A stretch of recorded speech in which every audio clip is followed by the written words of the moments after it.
Good morning and welcome to the Sports Debate Show. I'm your host, BA.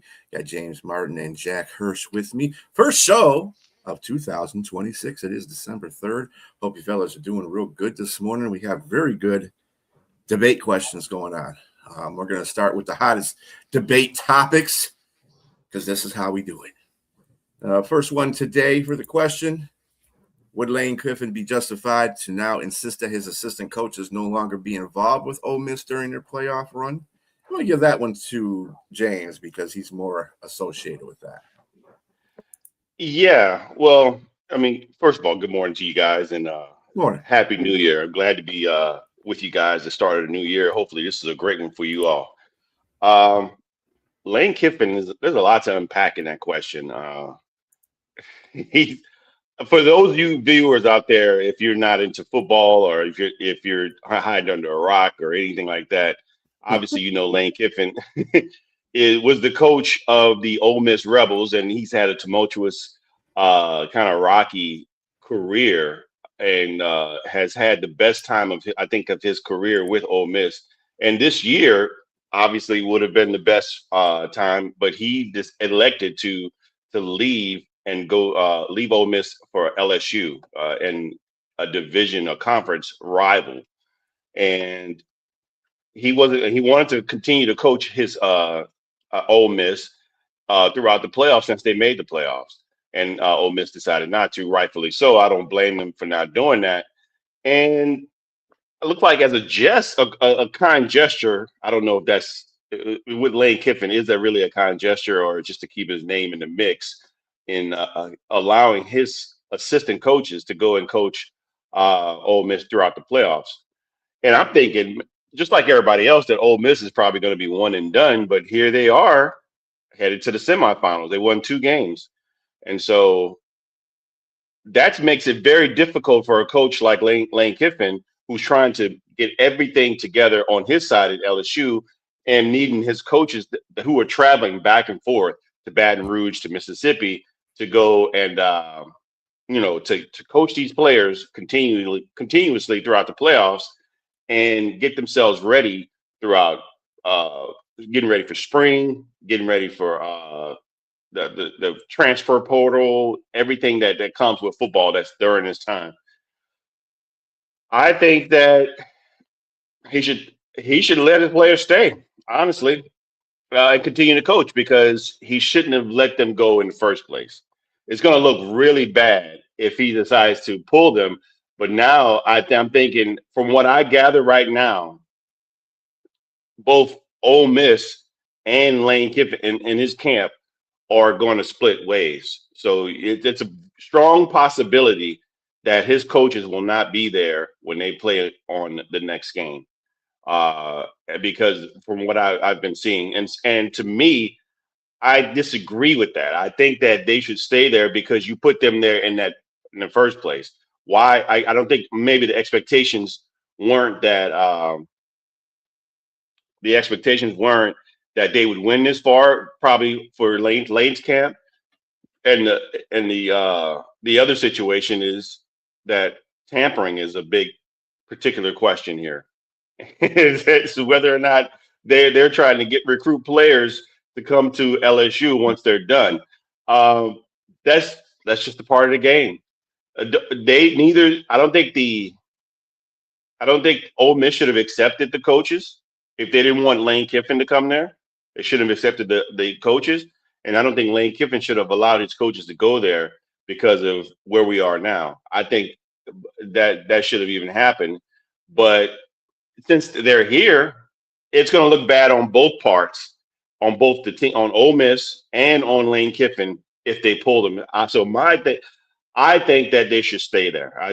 Give me the question. Let me see. Would he be justified? No, I don't think he'd be justified. So I think it would look bad on his part and on Ole Miss's part if they allow these players to go. The coaches to leave.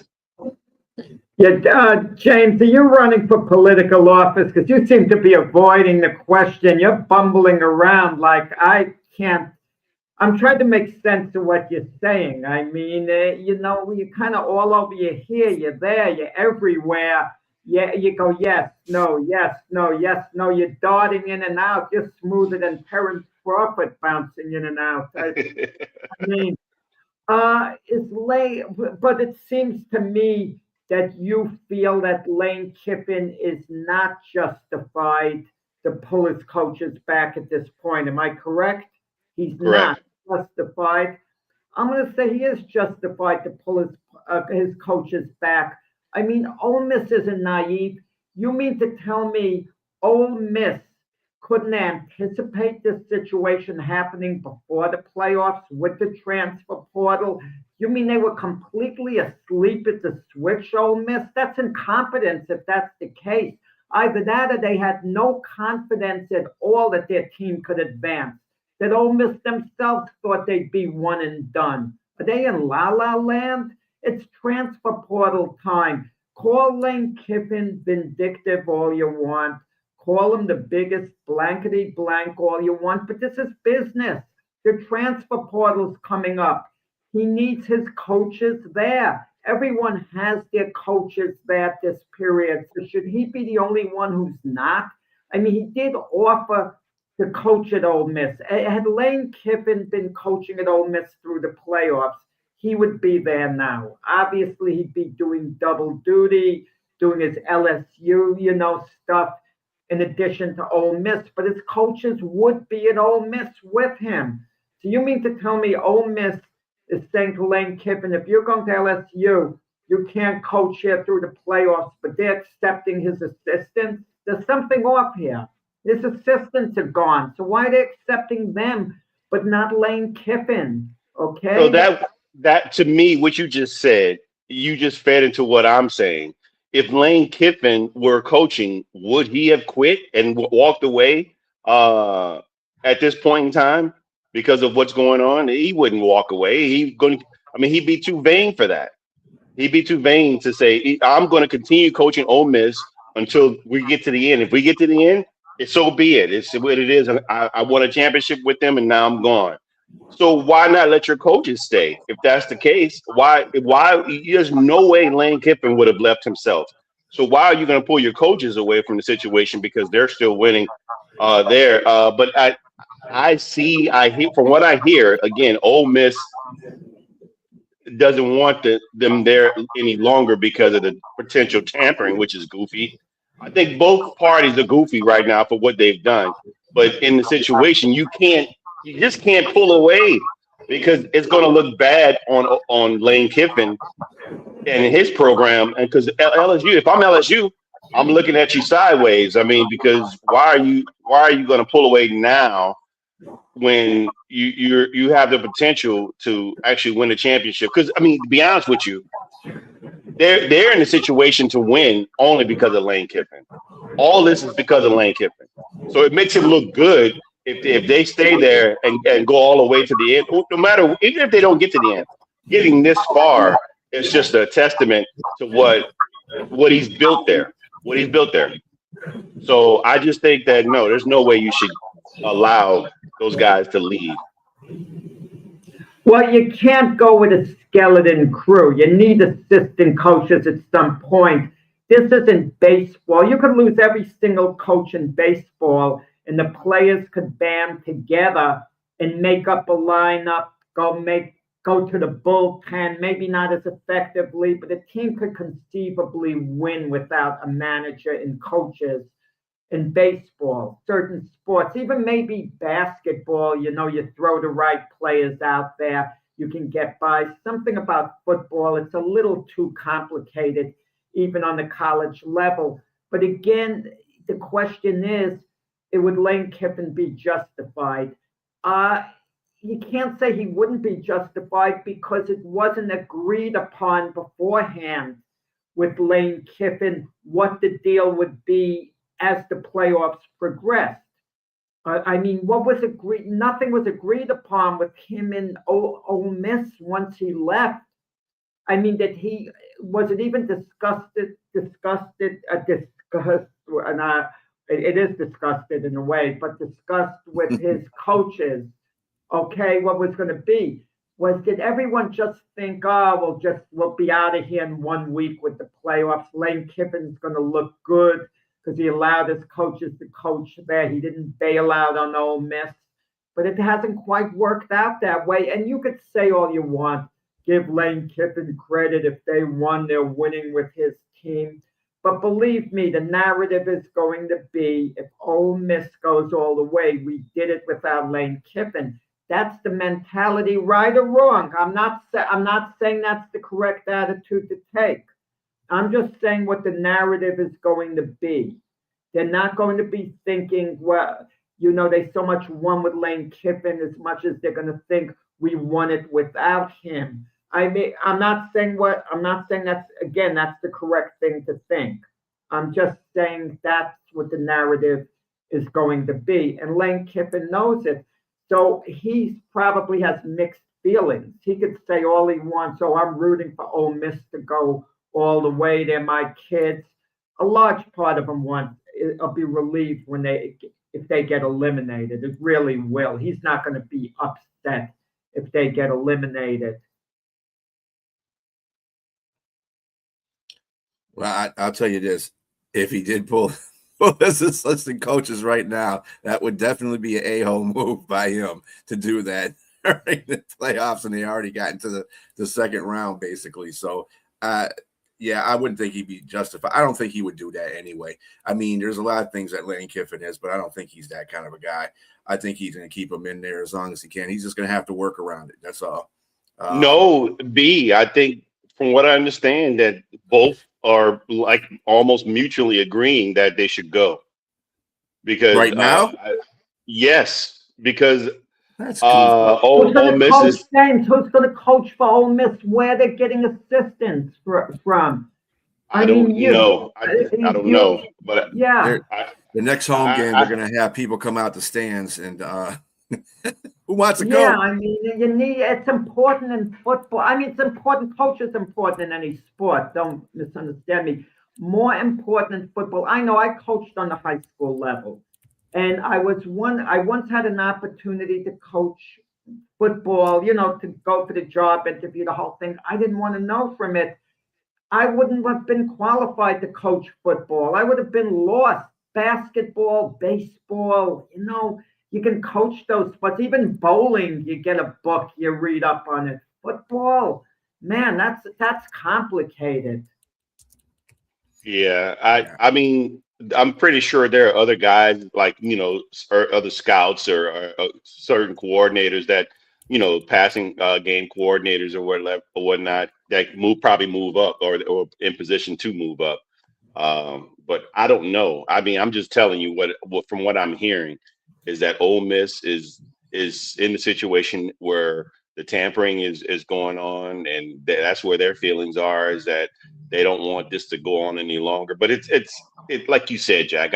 This is where you and I have to agree. I mean, they already knew this was going to happen when you allowed these coaches to come in anyway. You didn't think that was going to happen. You had to be blind to not think that. I mean, whose fault is that? Isn't that the Ole Miss administration? They allowed the assistants to come back. But then again, where you're going to get assistance because of just about the whole staff, you stripped of that. What are you supposed to do? Call up the high schools in the area for the football coaches? I don't know what the answer is. But there's no good answer because ultimately we have to look at Lane Kiffin and say all this is his fault because he elected to go.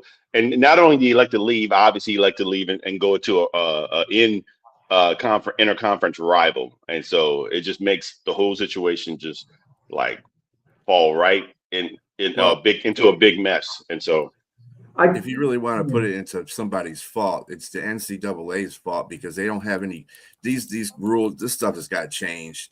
It really, all this coaching and all this moving around and transfer portal and that stuff's got to change. They got to do something. They got to come in there. Somebody's got to put a foot in there and say, "Hey, hold up a minute. Let's regulate this whole situation so we don't have these issues, in the coming years." And it's kind of like the same thing with the NFL and their coaching process. You're allowed to go and look for coaches before, even if your team is in the playoffs, which I think is, ignorant to me. I don't understand that whole situation. if they get to a point and they lose out of the playoffs, then go ahead and let them look for coaching gigs. If they, or until they get out the Super Bowl, whatever the case may be, but doing it during the playoffs is, again, the team is going to lose focus. You're not coaching, especially if you're getting a head coaching spot. You're not going to you're not going to give out your 100%. You're a human being.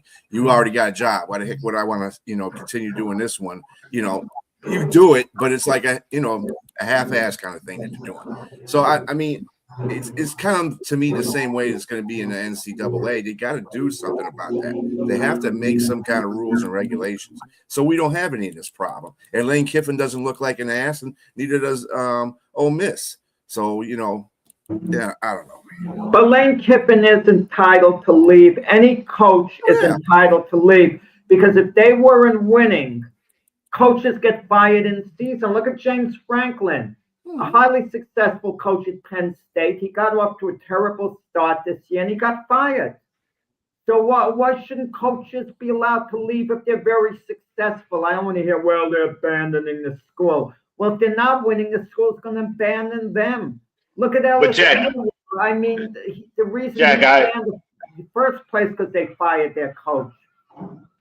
I agree with you, Jack, in what you're saying there, but I also agree with Brian in regards to how things are playing out, meaning they not following an NFL model. NFL has a great motto in how everything should be done in the off season when the game is over. This is when transfer portal and national signing day should be done after the game is done. When you're done, you should have these things. That way, it makes it a lot easier that these guys can be working towards building their team after things are done, not during the season, not during playoffs when there's a problem. That's like you said, the NCAA is probably one of the major culprits here that should be culpable, because this is what's going on. I mean, because of everything that's transpired, it should be the NCAA's fault, because he's got to get in LSU ready. And Ole Miss, when they're done, they're going to have to get their team ready. But he's trying to do all that right now in the midst. That's why everything's a big mess right now. I'm going to go back and say that Lane Kiffin would be justified, because he elected to allow his coaches to go back there and coach. And so now, and to me, you need to finish a job. You need to finish the job. As hard as it may be, as difficult as it may be. And Ole Miss, as terrible as you don't like Lane Kiffin anymore, and as the situation, that he's going to pluck some of your players away from the team. There's nothing you can do about that. You elected to allow those coaches to come in. You both made decisions that could be detrimental for your current teams, but it is what it is. Well, Lane Kiffin posted something of his coaches working late into the night. They're doing double duty. That's a way of working around it. The coaches have to be exhausted. That has to be crazy. I'm pretty sure. And believe me, when they show up for Ole Miss, it's as if they'll be relieved if Ole Miss loses the next game. If they are, allowed, working for Ole Miss, they'll say, "Okay, good, let's get it over with already." It doesn't help. It's a bad situation. It's really gonna what's gonna hit the fan if they're not there come the day that they're supposed to play. Miami, right? They play Miami, I believe. Mm-hmm. Yeah. So we'll see. Like I said, it's the NCAA that's going to have to fix this issue. And Jack, you're right. They can leave if they, even if they're at a successful school. But it's the fallout that happens after that needs to be regulated, because I don't understand why they don't do all that stuff after the national championship. Why transfer portal doesn't open in, and then they can sign. Whatever the case may be, they need to do that after the last game of the college football season. You imagine those Ole Miss coaches, though? I mean, if they're doing double duty, and then after that, their job ain't going to be done. They got to do everything for LSU in the offseason. So they're not going to get it. And just one last word from me on the matter. Is anyone looking at the transcripts of these students? Aren't they supposed to be students taking classes, going this and that? What the heck is going on? I mean, they're just going to go to another school and the credit's automatically going to transfer. That never even comes into the equation. That should be another debate question as to whether or not football and school is even in a matter of importance. Education, right? Education, yes, Yeah. exactly. So that should be a whole nother debate question. Well, it would be okay with me if my Jets, if the NFL had a transfer portal, a bunch of them, can take off. It's okay.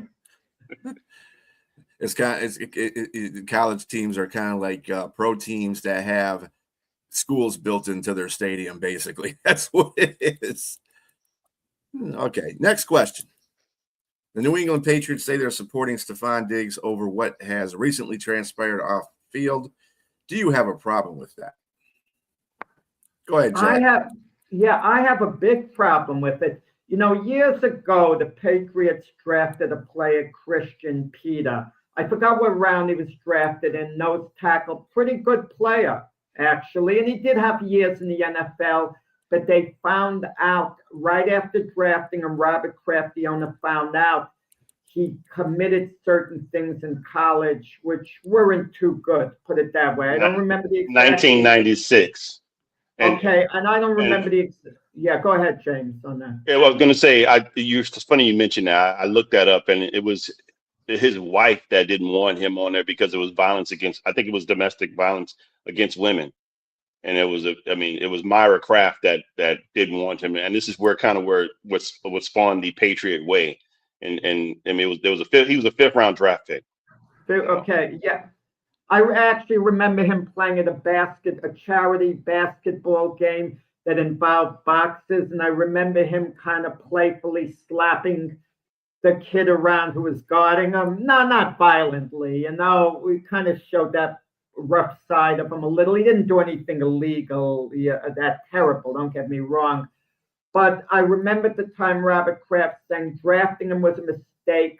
This is our policy. We're not going to draft players with a lack of character anymore. Case closed. We're not accepting this. And they cut him. They just flat out cut him from the team. And where I have a problem is not Stephon Diggs still being on the Patriots, not continuing to play. I have the problem with the word supporting him. Supporting him. That's what they said. I mean, if they used other words, okay, Stephon Diggs, is going to continue, to play for New England while this is being investigated. It's being investigated. They could find the right words, okay? But support means you stand behind the guy, what he did, or you believe in him. You believe him. You flat out believe him. And unless New England has evidence, the Patriots, that Stephon Diggs really is a bit of a victim here, for all we know they do. They have some type of evidence that we're not privy to. The word supporting him, I find that highly distasteful. I do have a big problem with the word supporting someone or standing behind someone. I mean, if you want to talk about innocence until presumed otherwise, that it's being investigated and we're not going to condemn without evidence yet, I'm 100% behind that. But supporting a guy, unless you're sure that he deserves that support, and if we find out later that Stephon Diggs was at fault and New England said they supported the guy, I mean, that's bad to me. I do have a problem with it. I mean, whether you say support or not, if you're allowing the player to continue to play, you're not suspending him, you're still supporting him. Whether you say it or not, if you have a problem with him saying the word, actions speak louder than words. If they're going to allow him to play, because obviously they need him, if they're going to allow him to continue to stay in the building because they want him to be a part of the system, as they go into the playoffs, you're still supporting him, whether you say it or not, Jack. You're still supporting him. And if the roles were reversed, if it turns out this person was lying, which there's some evidence of situations where people have just flat out just lied on players just because they wanted to get what they wanted, which is a monetary, the system is rigged. When I say system, I mean legal system where people can go in and say, you did this to me, and they find out that it didn't happen, but yet because some guys don't want to continue on with the situation, they'll pay money under the table to say like, look, let's just get rid of this. Lawyers advise them just to get rid of the situation because to have a lengthy legal battle. It may still be more of a visual stain on you or the team, because even if you are found innocent, it's there. You know what I mean? Or the stigma or the ambiguity is going to always be there and question about whether or not you were guilty or not. And so it's a tough situation.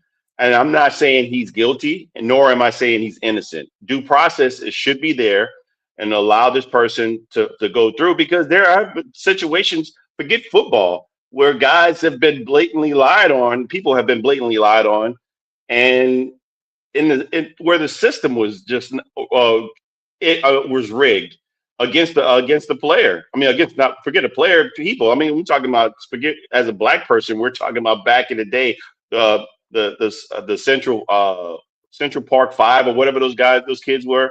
They were presumed guilty before they were, and it turns out they were innocent. It's just, you got to allow the system to work for itself first before. And so if you're going to say you support a person, and that to me, that depends on what that person, he's been in the building. He must have been astute. He must have been a person that's just been doing the right thing, the Patriot way, for them to say that. And so you can't just drop a person off and say that you're not going to support him, because ultimately you're saying if you don't support him, you're saying he's guilty. And if you figure it out, and you're not guilty, then come on back. It's just, how does a player look at you then? And like, okay, this is how you treat me, and it turns out I was innocent of it, all this stuff, and then now you want me to come back and play for you? It's a tough situation, because unfortunately, if there's a victim there, in the lady, yeah, you don't want to say you supporting a person, but at the end of the day, if he's going to be in the building, if he's going to play, if you don't say support, you're still supporting him. So I don't have a problem with them saying it at all. I think that if you say you support someone, then you absolutely believe in their innocence. Look at the Duke lacrosse coach. While everyone was getting on the Duke players, presuming that they were guilty, you'd even see that, who's that woman attorney, Grace, what's her name, going on CNN, and she was vouching such hate against the Duke players, for supposedly raping the girl. And it turned out they were 100% innocent, but their coach, who said flat out, I support these kids, I know these kids, he gets fired. He gets fired from his job for supporting. Okay? What's going to happen to the New England Patriot organization if Stephon Diggs, if it turns out that he is guilty and they said they support him? Nothing's going to happen at all. But you say, unless they have evidence, maybe they have evidence behind the scenes. And Stephon Diggs, let's be honest about it, I'll have to admit, is a bit of an easy mark right now because of his past, how he's acted in certain situations. A little incident early in the year with the picture taken of him, what went on at Buffalo, supposedly, tension with Josh Allen working his way out of Minnesota. But, one might have nothing to do with the other. But somehow I'm okay with New England standing behind him, until the case gets resolved, because they should stand behind him until it gets resolved. I don't want him cut, but saying they support him, support means you're on someone's side. That's what support means. I just don't like the term more than anything else. And with that said, what you just said makes more sense, and I'll let B go. Maybe by them saying that they support him, there must be something that his attorney, there's either lack of evidence or just something that makes this an egregiously false claim, and okay, so then they've been shown that this is where this is at, and this is why I'm not guilty. So okay, so because like you said, it's a major organization, so they must have something there that allows them to support him. So it is what it is. I don't think that's the case either way. I think the fact that it's a business thing. Um, I was reading the article when they did the press conference, remember also Christian Barrymore, defensive lineman for New England, is also in the same situation with domestic battery. And he had to come out and defend both players. Well, not defend them, but, understand the situation that's going on. And he basically summed up both the players with, yeah, we support their players because they're allegations.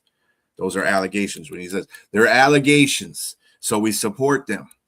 But support doesn't always mean that if they get found out that they're guilty, both of them, of their crimes, then of course they're going to be, let go from the team, I would assume, because that's what Patriots usually do. But they'll be let go after the playoffs. well, I don't know how that's going to work. Well, none of the cases are going to be happening until after the playoffs anyway. Basically, I think January 24th is when Stephon Diggs has to be in court. I don't know the court date for Christian Barrymore, but I think it's going to be after the playoffs at least. I don't know how long New England will last, but the point of the matter is I think it's a business thing. And like to your point, James, they don't want to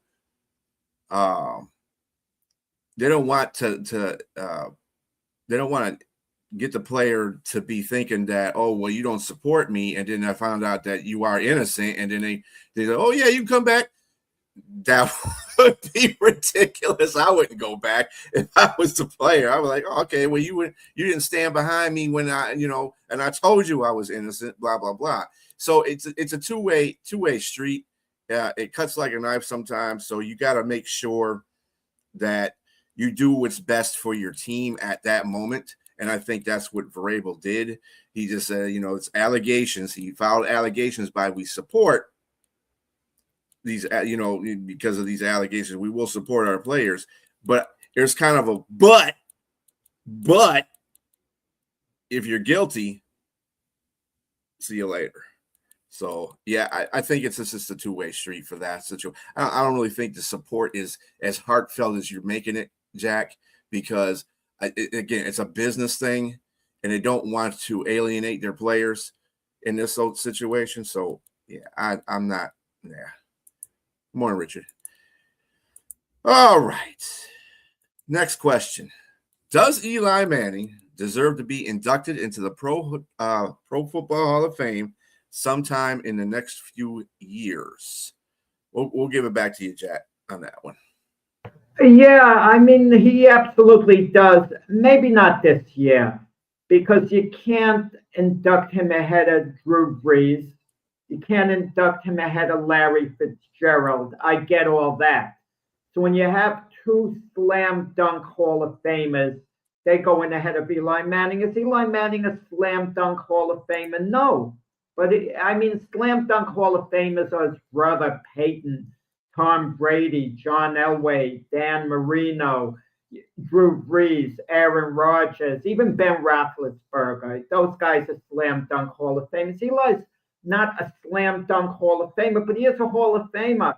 In the next few years, in one of the years, the class is not going to be so powerful where he can't get in. Now, we talk about quarterbacks managing games and winning games. I can't stand it when I hear the story, well, the Ravens won a Super Bowl with Trent Dilfer. Heck, they could have won that game with Zach Wilson. He could have carried him through the playoffs with that defense. And if I'm exaggerating with Zach Wilson, I'm not exaggerating by much, and I'm serious when I mean that.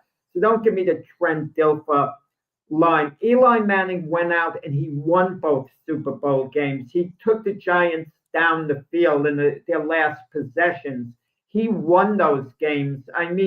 Look at the last drive that you talk about the helmet catch, but he put the ball there and avoided the pass rush. And the second Super Bowl, that pass to Mario Manningham was sensational, and he took him down the field. And what about his Ironman streak? 210 games? Think about that, 210 consecutive games he played in. Compare that to the current record. Josh Allen has been in 121 consecutive games. That's the longest streak in the NFL. Josh Allen has got a long way to go to catch the 210. Okay, I mean, he's got to play about 6+ seasons to catch up to Eli Manning on the Ironman streak that he had. The argument against Eli Manning's this: regular season, his record is subpar. Well, you can't have it both ways. I could play, when Jerry Jones's Cowboys went 12-5 3 years in a row, no one gave a darn about it because they kept getting bumped in the playoffs. You got guys like James saying, get rid of Jerry as the GM because, he doesn't know what he's doing. So the regular season didn't mean anything to James. But if Eli Manning's going 500, guys like James are going to start pointing out, oh, no, with that type of record, how can you be a Hall of Famer? He won 2 Super Bowls, 2-time Super Bowl MVP, Ironman streak. His coach, Tom Coughlin, loved him. He was a real leader there. Players rallied around him. And right now, of all the retired athletes in New York, at least, he's arguably the most popular one because of what he did. A giant through and through. Not as good as Peyton Manning, his brother, but who gives a darn? Definitely a Hall of Famer at some point in the next few years. Not this year, perhaps, granted, because of Bruce Gerald. I'm fine with that. But in the next few years, how do you avoid making him a Hall of Famer? So, mentioning the Iron Man streak, I mean, anybody could have those streaks and be considered like an Iron Man, but I mean, you could be you could be a guy that plays subpar and an average. As long as you're in the game, you're considered an Iron Man. Fine, I'll give you that. And I'll give you, he had those moments in the playoffs. I will definitely give you that. I mean, he threw that, especially 2011. I mean, he was 1,200 yards. He had 9 TDs to 1 interception. He was legit. Too legit to quit. But during the regular seasons, man, I mean, you're right. I'm going to have to say he was average, an average quarterback, and I mean, streaky. I think he ended up with 60% at 60.3 completion percentage for his career. And he's the toast of New York. I guarantee you win Super Bowls, you're the man. He's got 2 on his belt. You can't take that away from him. But man, I mean, it's going to take a few years to me, and it's not just because of the quarterback that you want to put in there. You mentioned Ben Roethlisberger. Yes, I think he's got to go in before him. Drew Brees. There's a couple other quarterbacks. I don't know if you mentioned or not. Obviously, Tom Brady will have to go ahead of him. And he's the Manning name that, okay, he almost had 2 more Super Bowls. He had 2 Super Bowls before his brother. Before Peyton, and Peyton had a knock on him for not winning the big games, and he finally got to the big game. Tom Brady and the Patriots were in their way. They finally got to the big game in 2007, but it's hard for me really to say it's just quarterbacks that need to go in ahead of him. There's other guys that you can look back that have stellar careers that are other players that are not minus the quarterback position. We're talking about wide receivers, Torrey Holt. We talk about Reggie Wayne, guys like that. I wouldn't put Frank Gore ahead of him, but there's guys like that probably needs to be in. I even go as far as to say that as a slot that needs to go in ahead of him. That's way back in Lester Hayes, even though he had the issue with the stickum. Lester Hayes was a standout cornerback and won 2 Super Bowls as a matter of fact, partly because of him. I really think a lot of guys, there's a lot of slots that need to be let in at some point. And it's going to take a long time. Is he deserving of a Hall of Fame? Yes. I'm not going to take that away from him. I think he does, but I think it's going to take more than a few years. I think he's not a guy, like you said, not a slam dunk.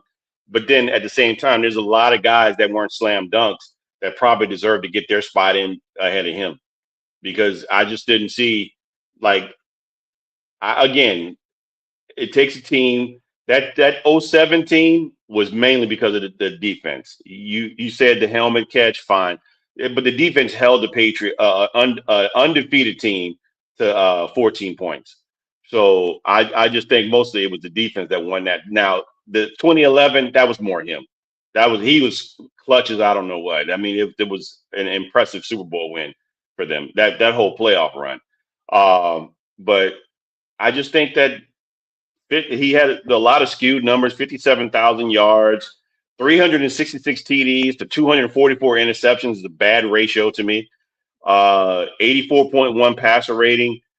He had his jersey retired to number 10, and he's in the Ring of Honor. That's great, but it's okay. I mean, to me, he had a couple of good runs, a couple of really good runs, and the teams had good runs, and he deserves the Hall of Fame. But it's just going to be a little bit further down the line.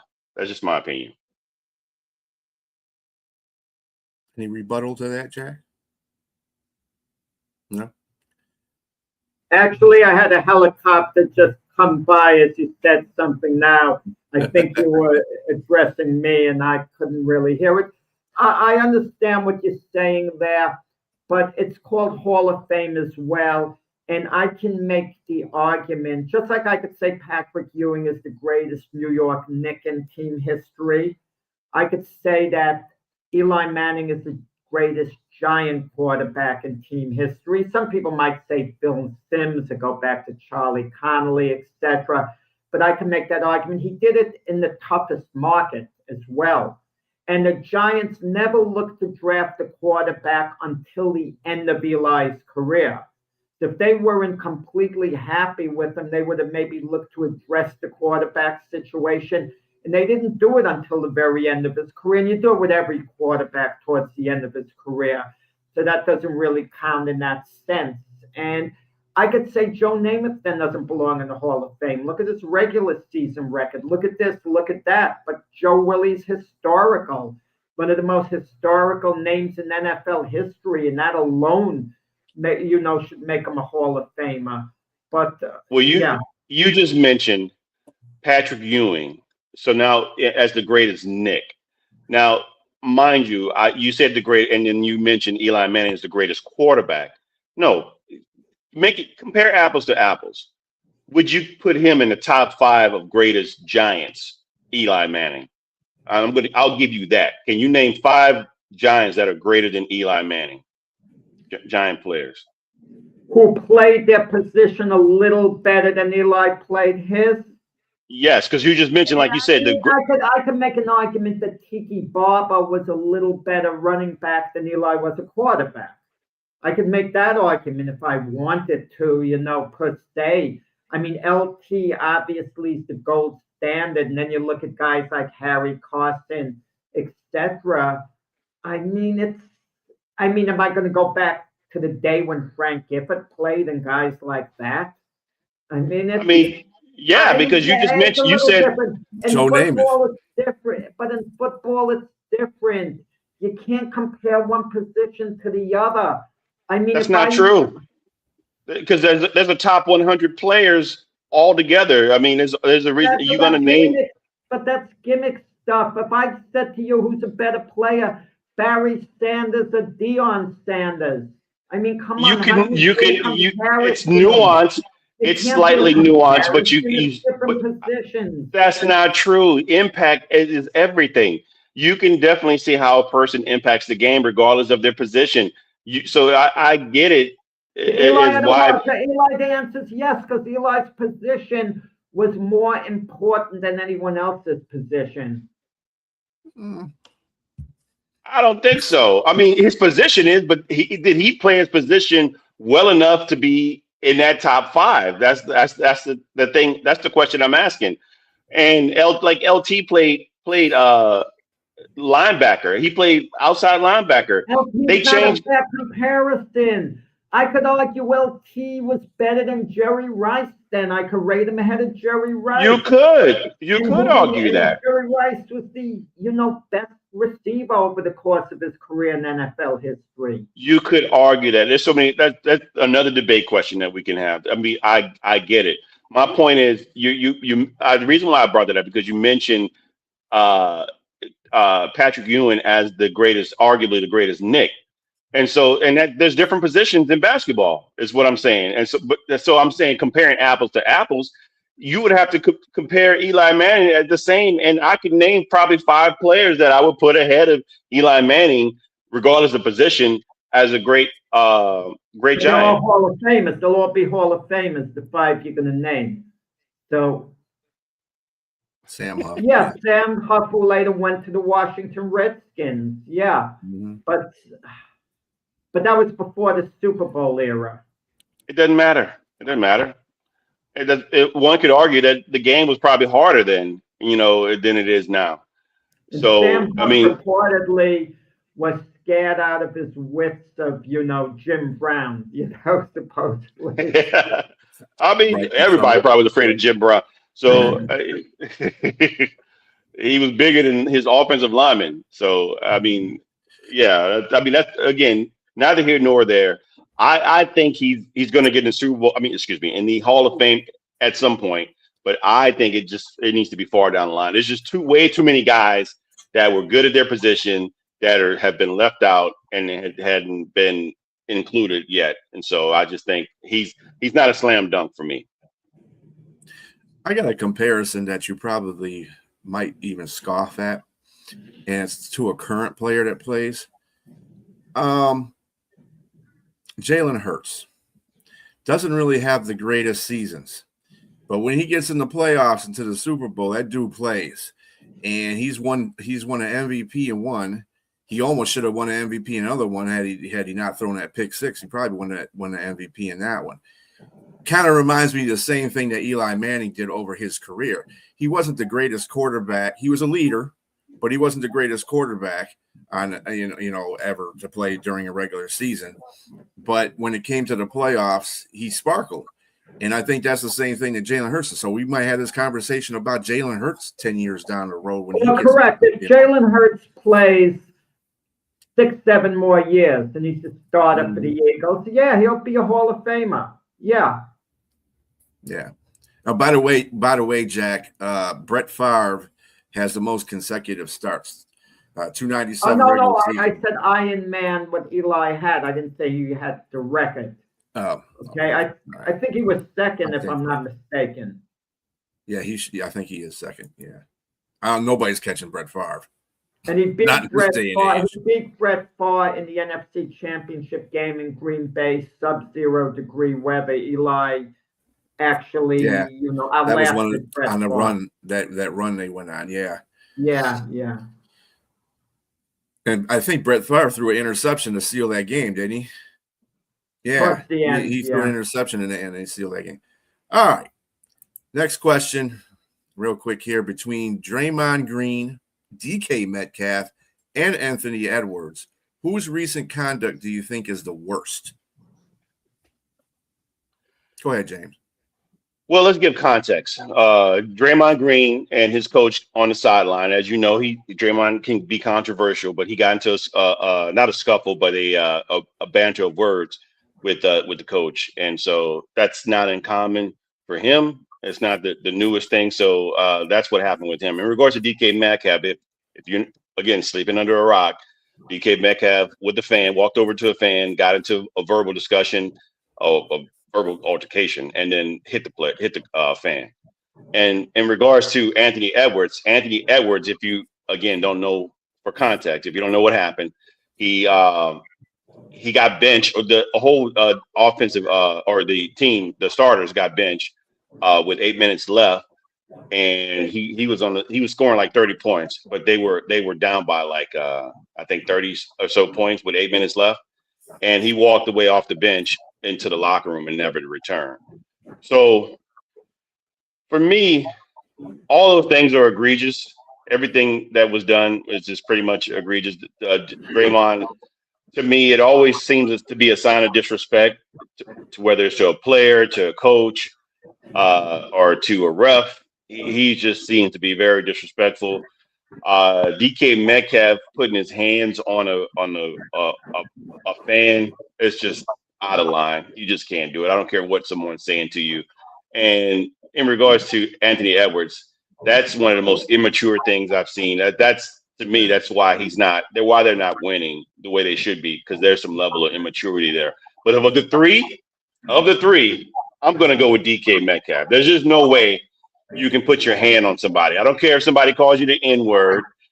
If somebody calls you something, there's that old saying: "Sticks and stones may break my bones, but words will never hurt me." You, if it does hurt you, you got to figure out a way. You got to go sit down and talk to somebody or something, because someone's always going to say something to you, especially if they know that it can get under your skin. It's just what it is. Trust me, I've been called any and everything under the sun, and I've wanted to get into verbal spats and maybe physical if it need be, But as you're growing up, you got to mature and understand, man. You got too many things at stake. You almost had 45 million not guaranteed. I mean, you're lucky that your team said that they're going to allow you to keep that. But they could have been detrimental to your livelihood, to your family's livelihood. And it still may be, because this is why I'm picking it, because you actually put your hand on somebody. Not only did it might affect your money, it affected your team. You're suspended. You're not being helpful in your team, and you're in a situation where you versus the Ravens, the Steelers versus the Ravens, is either win or go home. And them not having you is makes it a big possibility that you may not win. And not just that, later on, you just gave this guy money into his pocket. When you hit him, he just heard the cha-ching sound. He's gonna go to civil litigation to try to get money out of you, and he's probably gonna get it, just because there's visual evidence that shows that you hit him. So somebody walking off, I mean, in regards to Anthony Edwards walking off the court, that could be fixed without having to be fined, without having to lose. You come back. You and your coach figure it out. Even the coach said, he's got to stay and support his team, but they'll figure that out. Draymond Green, I listened to Steve Kerr he was on what's the guy's name? Tom Tolbert, a former Golden State player. He has a podcast, and they talked about it. And even Tom said, you and Draymond are the same person when I played with you. And Kerr was like laughing because, yes, he's like, that's just us, man. And he said it was a misunderstanding because he thought I was telling him to stop fussing at the ref or whatever. But I'm mainly telling him to come get into the huddle because I took a timeout. We need to know what's going on. And so they said some things to each other, and it just got out of hand. But he said it was just a misunderstanding. And so to me, the reason Draymond is still on the team is because he loves his fire. He loves his passion for the game. That's just who he is, especially at this point. That's why I didn't pick him number one. But DK Metcalf is my choice. Yeah, with Draymond Green, we know what's going on, even the players. It doesn't undermine Steve Kerr in their eyes. They're like family. They've been through so much together. Him walking out doesn't make Steve Kerr look bad. It's what it is. They get past it. Draymond is Draymond. He was wrong what he did, even though Steve Kerr took some of the blame. And DK Metcalf, okay, he hurt his team more than the other guys hurt their team because he had to miss last week. They may have won the game had he been in the lineup, and then they would have won the division. He may have actually wind up costing his team winning the division, but he wasn't disrespecting his teammates. There's a difference involved. He had an incident. He wasn't undermining his teammates directly or showing them any lack of respect. Anthony Edwards was, absolutely. Who the heck does he think he is? Where the coach wants to empty his bench with his team down 29 points with a little over 8 minutes to go to give the other guys, the reserves, a chance to get into a game. And because it's in Atlanta and he has his family down there, where he's already played virtually the whole game and got 30 points, as you said, he decides he's mad because his coach isn't giving him a chance to score 40. So he just leaves. He disrespected his teammates who were getting in the game. Screw you guys, I'm leaving. How dare you substitute me? Completely unacceptable what Anthony Edwards did.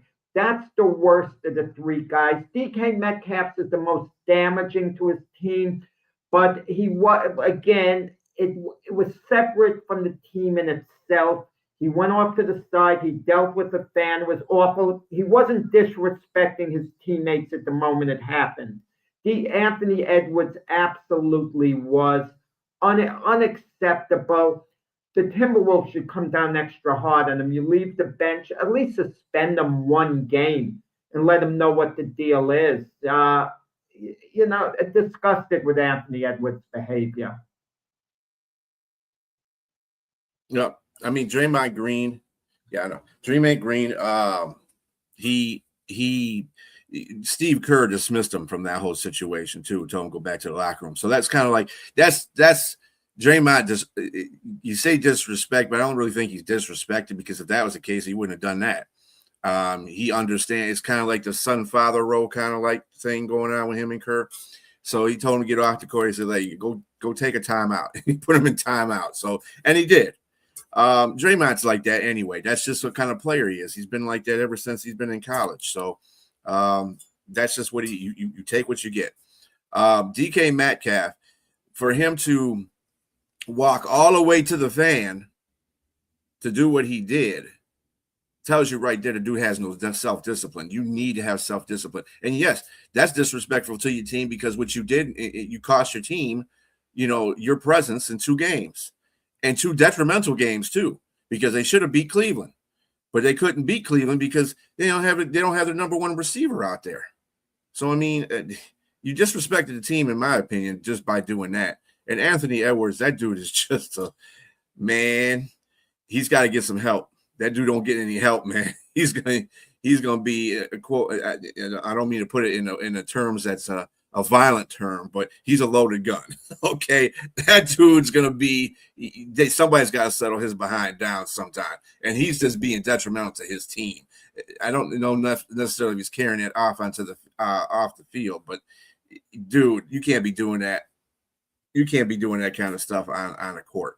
It is not pliable. You can't be doing that. Does anybody else have anything to input to this discussion?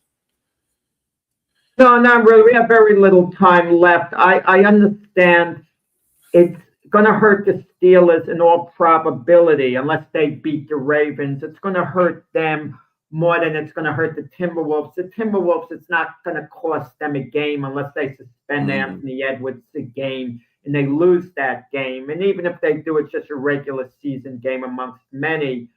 So, but Anthony Edwards is supposed to be a leader on that team. And if you're on that team and you're getting in the game and he's leaving because they're putting you in the game, how's that supposed to make you feel? You're on his team, I'm coming in the game, and he's having a hissy fit because I'm coming in the game and he's leaving. How are his teammates supposed to feel? As you said, they have time to rectify that. In Pittsburgh, they don't have time at all. It's a situation where it's dire. Situation. Yeah. Well, it's different, but it's different. But the level of respect that he showed his teammates, what DK Metcalf did was worse. I understand that it was worse to interact because that could have a devastating effect. But I just felt the level of respect shown towards his teammates. Anthony Edwards, was very distasteful. Yeah. On that note, thank you, Jack, for bringing us to the close there. On that note, we will be saying adieu to you. Michael, we got you, man. I got your question here. I'm going to copy it down so everybody can. Sorry we didn't get to it. Time limitations, but we will put that in here too. That's a very good question. Other than that, everybody have a great rest of your day. Join us tomorrow at 8 a.m. for the Big Football Show, at 8 a.m. on Monday morning for Keith and Jack on the Weekend Playbook, and at 7 o'clock p.m. for Jack and Frank on the Gloved Fist. And we'll have a special guest for you Lee Grove, right? Lee Grove. Lee Groves, yeah, boxing Lee writer, boxing Boxing historian. He'll be on Monday night. Yeah. So we will see you then. Again, everybody have a great weekend and Happy New Year.